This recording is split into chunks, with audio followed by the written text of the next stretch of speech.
time again to take a step back from the weather for a moment, get ready for the weekend, and talk to our good friend Andrew Fazekas, the night sky guy, joining us on the line from Montreal, Quebec. Good day to you, sir. Hi, guys. Hi, Andrew. How are things? Doing well. Just did a great hiking trip in the Adirondacks, and I've got sore muscles everywhere. Was it cold at nighttime? No, it was. Yeah, it got really chilly, but I mean, during the day, it was just awesome. Yeah. Well, for those that might be camping this weekend, I know there's going to be some clouds rolling in. Let's not let that get in the way of what people might be able to see in the night sky. Whether they're in the Adirondacks, whether they're in metropolitan Montreal or across this country, what can we expect to see? Well, I think I've got this week something that's very elusive. It's a ghostly glow we call the zodiacal lights. Not many people have heard of it. Sometimes it's called the false dawn. And you may have sort of attributed what you might have seen in the early morning before sunrise. If you look towards the east, this ghostly glow, you may have attributed to some kind of like a twilight, some kind of atmospheric effect. And it looks like a cone of light, like a pyramid of haze that comes up just where the sun rises, about a half hour before the sun pops up above the horizon. This is actually coming from space, and what you're seeing is a cloud of dust that hangs around between the planets. And this is called the zodiacal dust cloud. And it's made up of literally countless bits and pieces of leftover debris since the formation of the solar system. And so the entire plane of the solar system is extremely dusty. So if you're allergic to dust, it's not a good place to be. That's what I'm telling you.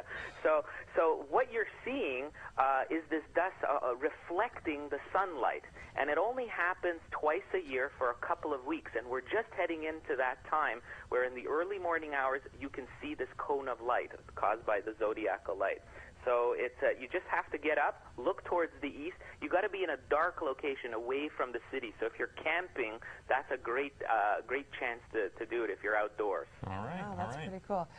Okay, Andrew. Now I took a peek at our cosmic quiz, and it looks pretty entertaining today. I like it. And I asked Chris beforehand. He doesn't know the answer. I'm telling you that now, so he doesn't make some sort of guess.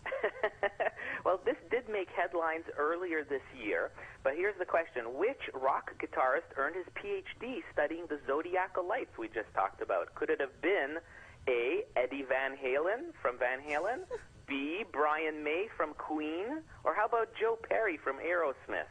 That is interesting, and seeing as how I just found out about the zodiacal lights, I have no idea, but I am interested to find out, so don't go anywhere. Let's get to space news, and then we'll come back and find out the big answer. Yeah, well, this week, if you're the TV show Survivor just started. I love it. I watched it last night. Oh, well, this is a real Survivor story talking about Mars. The Mars tribe has basically spoken. A bunch of scientists and engineers at NASA have been searching far and wide for a new landing site for the upcoming Mega Mars rover mission. You can see a little animation here. This is a giant rover. It's not like your mother's rover. This is the size of a car. It's huge, and it's going to be blasting off next year, arriving on October 2010 on the Red Planet. And the scientists have now narrowed down to 7 landing sites. You can see them marked in white. Each of these sites is interesting to scientists because they have the potential for holding life, evidence of life. That's what we're looking for on Mars. So they've picked out 7 sites.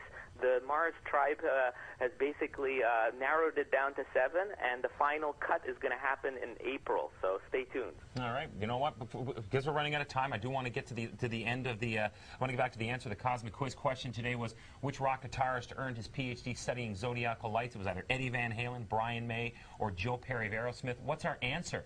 The answer is Brian May. I knew it. After a 30-year break from his studies playing guitar with Queen, he went back and finished his doctoral thesis earlier this year. Amazing. See, Chris, I knew all that. I bet you did. I bet you Brian May was studying the zodiacal lights back when he was hanging with Jim Morrison, too, but under different conditions. Thanks so much, Andrew. If you want more information on anything we talked about today, just head to his website, thenightskyguy.com.